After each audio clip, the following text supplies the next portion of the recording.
capítulo 12 de Mateus, versículo 5. Olha só. Vocês não leram, disse Jesus para os sacerdotes, para os fariseus, vocês não leram na lei que aos sábados os sacerdotes lá no templo violam o sábado, transgridem o sábado e ficam sem culpa? De novo, vocês não leram na lei que nos dias de sábado os sacerdotes lá no templo violam o sábado e ficam sem culpa? Olhe para mim, meu amado, Jesus aqui não está incentivando você e eu a transgredirmos, a sermos ilegais. Ele não está aqui incentivando transgressão, não senhora, não senhor. Ele está aqui, meu irmão, querendo nos despertar, chamando os fariseus. Quem eram os fariseus? Os doutores do saber, os doutores da sapiência, da habilidade intelectual, eram os fariseus.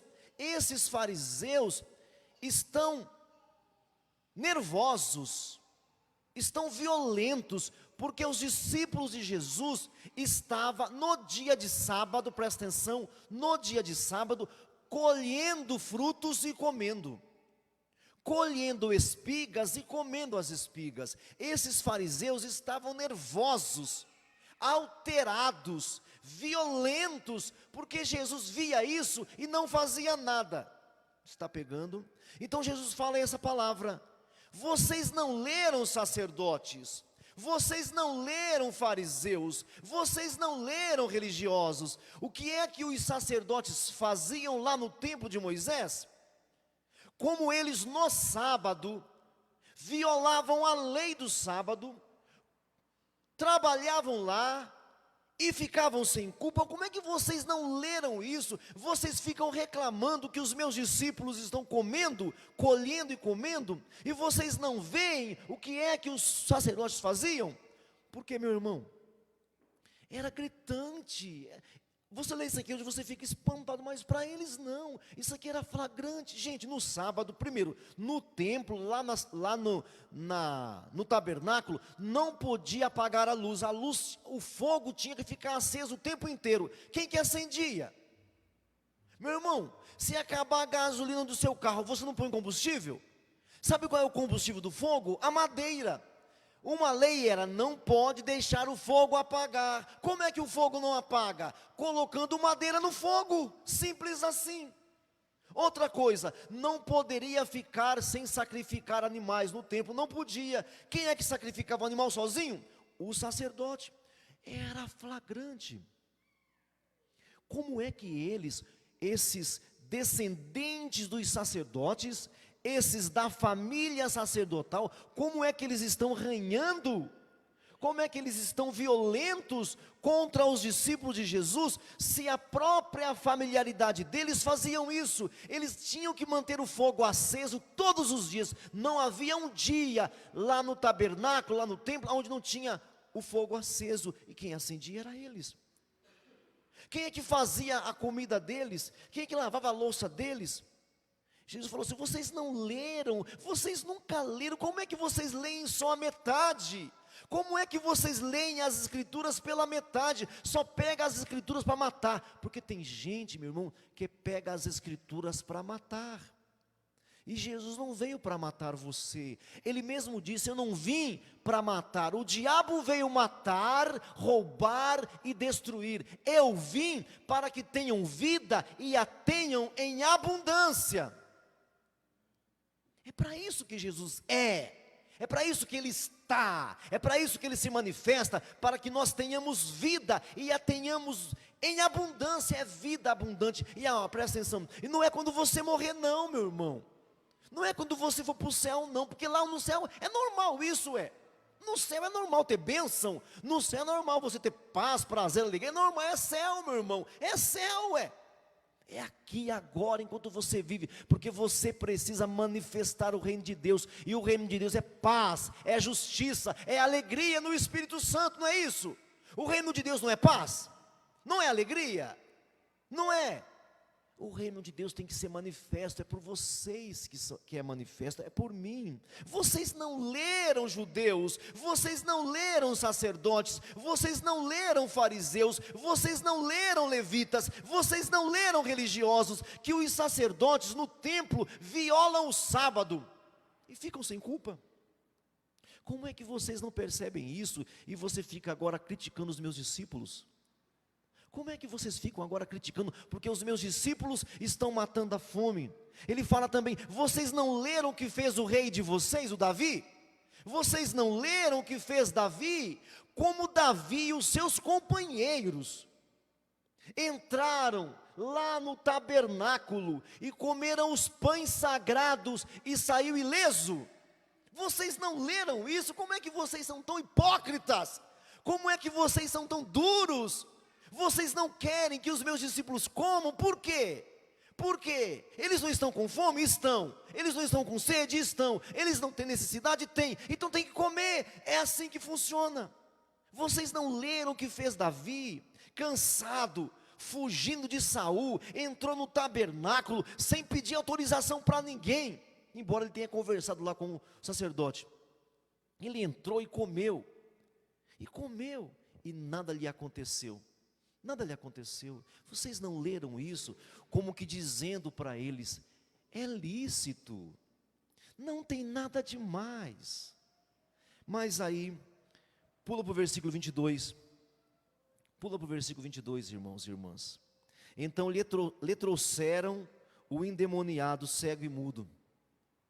Então trouxeram para Jesus um endemoniado cego e mudo. E ele o curou. Ué, simples assim. Você viu? Sem cerimônia aqui, no caso aqui, sem cerimônia. E ele o curou. Trouxeram e ele o curou assim. Está com fome, come. Está com sede, bebe. Está com necessidade, pede. Fala com Deus, creia nisso. Mas trouxeram um endemoniado cego e mudo. E esse endemoniado cego e mudo nos ensina muita coisa, irmãos. Presta atenção aqui, olha, presta atenção aqui. Por favor. Irmãos, as coisas que acontecem na Bíblia não é por acaso, gente. Não é por acaso. O Senhor Jesus, gente, presta atenção, Ele é sempre pedagógico. Cada atitude dele tem um ensino, presta atenção nisso. Cada manifestação, cada ação, cada movimento para a direita, cada movimento para a esquerda, tem um ensino, tem uma instrução.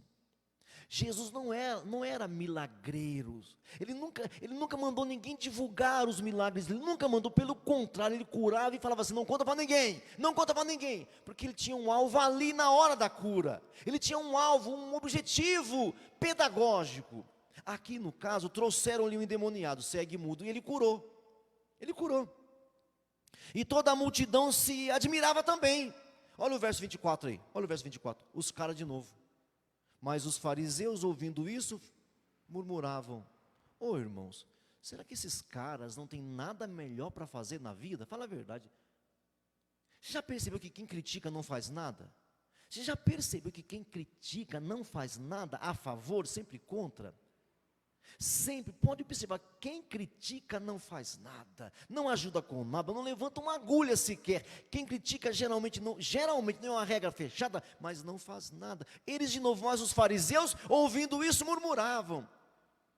Gente, uma pessoa endemoniada, uma pessoa travada, alienada, engessada, o cara não enxergava e nem falava. Você está percebendo, gente? Agora a pergunta que eu gostaria de expandir depois com vocês é: por que esse homem é cego e mudo? O que isso aqui significa para nós? Presta atenção, irmãos. Olha só, uma pessoa cega é uma pessoa que não tem luz. Ele vive na escuridão. Uma pessoa cega, ele não tem luz, ele não traz para dentro o que está aqui fora, que ele não vê. O cego é o que não consegue trazer para dentro o que está aqui fora. E o mudo? O mudo é aquele que não consegue tirar de dentro e pôr para fora. O mudo é aquele que não consegue se expressar na sua plenitude. Esse é o mudo. Só que essa mudez e essa cegueira nos ensina muitas coisas, gente. Tem situações na sua vida que você fica meio travadão? Tem, não lembro agora, mas pode ter certeza que tem. E você quer saber aonde você foi travado? Olha para a sua infância, geralmente. Do que é que você tinha medo quando você era mais criança? Porque você quer conhecer um adulto, olha para a criança. Lembra dele quando criança. Você olha para uma criança, você sabe se ela é rebelde, se ela é agressiva, se ela é violenta. Uma criança você já percebe a natureza do adulto no futuro, se não for trabalhado. É na criança que a gente percebe quem é ladrão, quem é roubador, quem é violento, quem é uma pessoa maldita. Você já percebe na criança o que adulto vai ser. Então, se você quer saber assim, o quanto que você é cego, o quanto que você não tem luz interior, lembra de você quando criança. Se você quer saber o quanto você é mudo, lembra de você quando criança, quando mamãe ou papai ou na escola você tinha que falar e tremia ao falar. E eu não sou contra, porque é um temperamento também. Eu não estou ignorando o temperamento, mas isso revela uma doença. Isso revela uma ferida, uma machucadura na sua alma, no seu ser. Isso revela alguma coisa que tem que ser tratada. E é Deus que pode tratar. É o Senhor que pode tratar. Algumas crianças são faladoras, isso revela uma deficiência no futuro também. Outras crianças não falam nada, revela uma deficiência no futuro. É quando criança que você se enxerga. Hoje, em vez de você ser psicólogo, não volte para o passado. Vai lá, começa a pensar, quando você tinha 5, 4, 3, 2, 7, 8, 9, lembra lá. Para você ver qual é a área que você tem que falar com Deus. Qual é a área que você tem que falar, Senhor Jesus, preciso da sua ajuda aqui. Aqui esse homem, gente, que os fariseus estão reclamando, esse homem é cego e mudo. Ele é uma pessoa aninhada, endemoniada, ele não consegue sair daquele ninho da mudez. Ele não consegue sair daquele ninho da cegueira, ele não sai. Essa pessoa não sai desse ninho, dessa limitação, ele não sai dessa limitação. Muitos de nós estamos assim. Será que você não está cego, não? Será que você não consegue ter luz interior? Você vê que todo mundo tem luz e você não tem luz. Fala com o Senhor, fala com o Senhor. Olha só, então trouxeram-lhe um endemoniado, uma pessoa aninhada, amarrada, limitada, travada, engessada, alienada. Ele curou. Fala com Jesus. Jesus, eu não falo corretamente a respeito das minhas necessidades. Senhor Jesus, eu tenho medo de falar. Tem pessoas que têm medo, tem que falar assim, eu não tenho coragem de pedir bênção, vitória, saída para Deus, milagre. Eu não tenho, Deus deve ter mais o que fazer. Está vendo só? Eu tenho coragem de pedir, sou um pidão mesmo, não quero nem saber. Eu peço mesmo, não estou nem aí. Talvez você seja mudo, não consegue falar, treme, mas não consegue falar. Quer saber mais uma coisa? Analise seus relacionamentos amorosos. Como é que você era no falar? Tem dois extremos, ou de mais ou de menos. O de mais está errado, o de menos está errado. Aquele falador que o parceiro nunca fala, só ele fala, só também está errado. Mas por aí você se avalia. Quem é você? Era uma pessoa aninhada. E Jesus curou. E aí os fariseus o quê? Murmuravam. Gente, pessoas para reclamar sempre tem. Basta as pessoas reclamarem, você também vai ceder também? Pessoas, até os religiosos, eles viram a pessoa ser curada, liberta. Em vez de eles aplaudirem Jesus, em vez de eles falarem glória a Jesus, não, eles murmuravam. Vocês não leram? Em Fariseus, que no sábado, os sacerdotes, para o seu bem-estar, eles violam a lei. Ô fariseu, você não leu lá no dia de sábado, que o sacerdote para comer, para beber, para se aquecer, ele viola a lei? Se o sacerdote viola a lei, Por que que eu não posso violar a lei para sarar e libertar esse mudo cego? Está pegando, irmãos? Mas nós ficamos engessados. Não é bem assim não. Nós ficamos amarrados. Não é bem por aí. Nós ficamos todo amarrado, todo alienado. Sabe, alguns cristãos não têm fé, né? Alguns cristãos não têm fé. Um cristão que fala assim, Deus deve ter mais o que fazer. Irmão, o justo vive pela fé. O justo vive pela fé. Entendeu? E aqui, o que eu gosto aqui é a hierarquia que está aqui. A ordem, passando o mudo a falar e a ver. Não é passando a pessoa a ver e falar. Eu gosto dessa ordem aqui. Eu gosto dessa ordem. Passando o mudo a falar e a ver.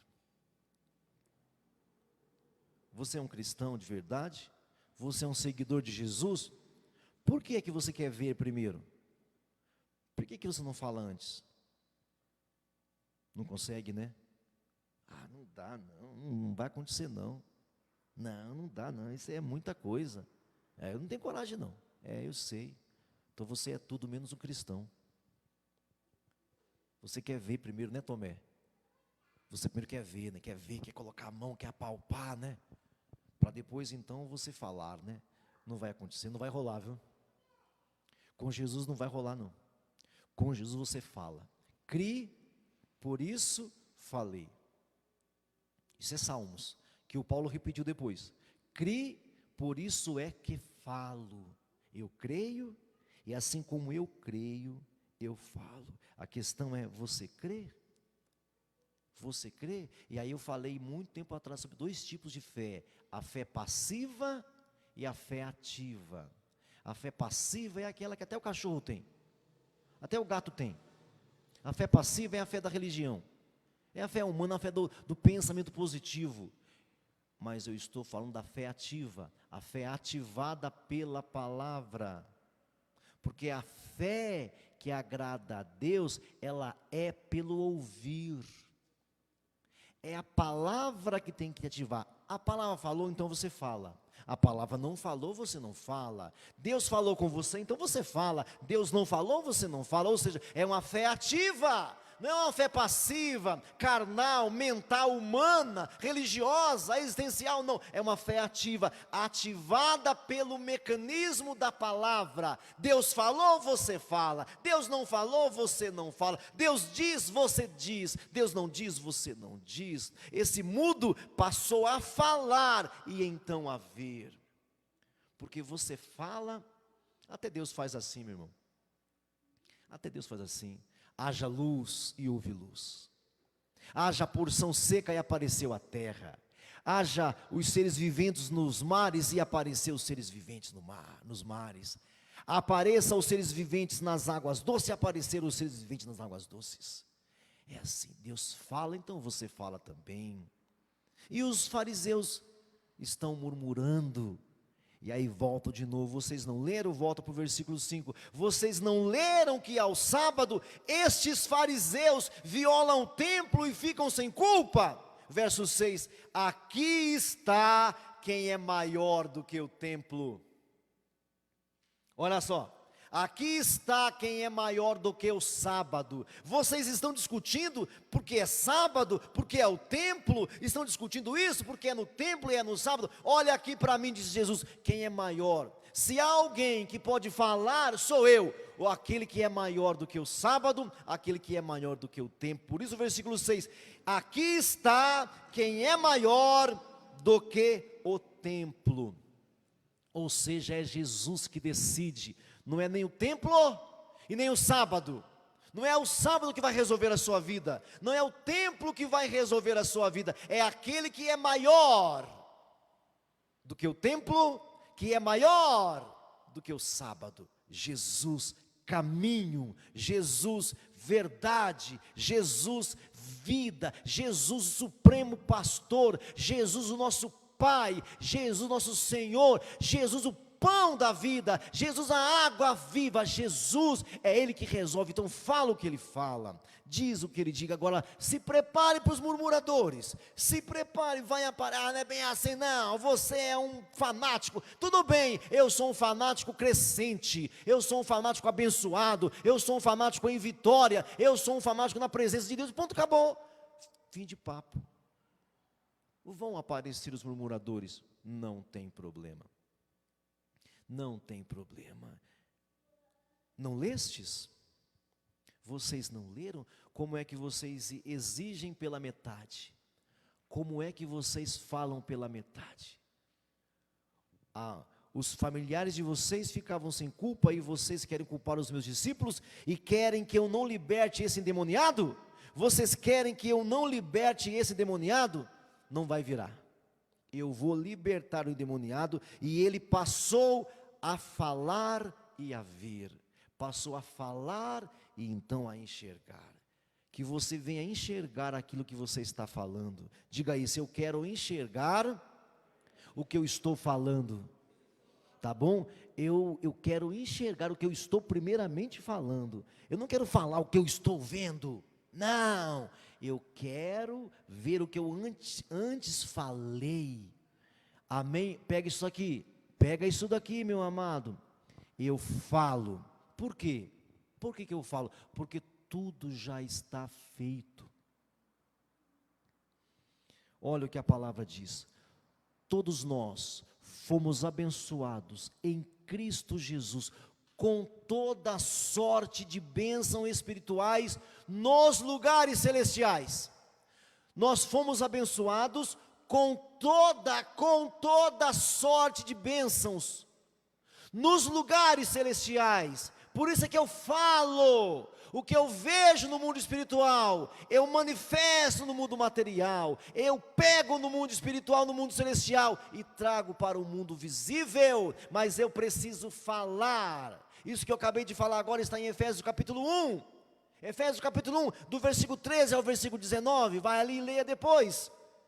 Nós já fomos abençoados, nós somos abençoados nas regiões celestiais. É que muitos de nós só ficamos ali, não confessamos, nós não declaramos o que Deus declara, nós não falamos o que Deus fala. Então comecemos a partir de hoje a falar. Vocês que eram mudos, comecem a falar. Vocês que eram cegos, comecem a ver. Falar e ver, falar e ver, e não deixem de falar. Agora, por favor, isso não é magia. Isso não é feitiçaria, não é abre de sésamo não é chegar assim, pá, não, é uma constante, é uma atividade, é uma constante, é você estar declarando, não é um passe de mágica não é uma feitiçaria não, meu amado, é você viver assim, falando, vendo, eu vou falar 7 dias, não vai funcionar com você, eu vou falar 21 dias, menos ainda.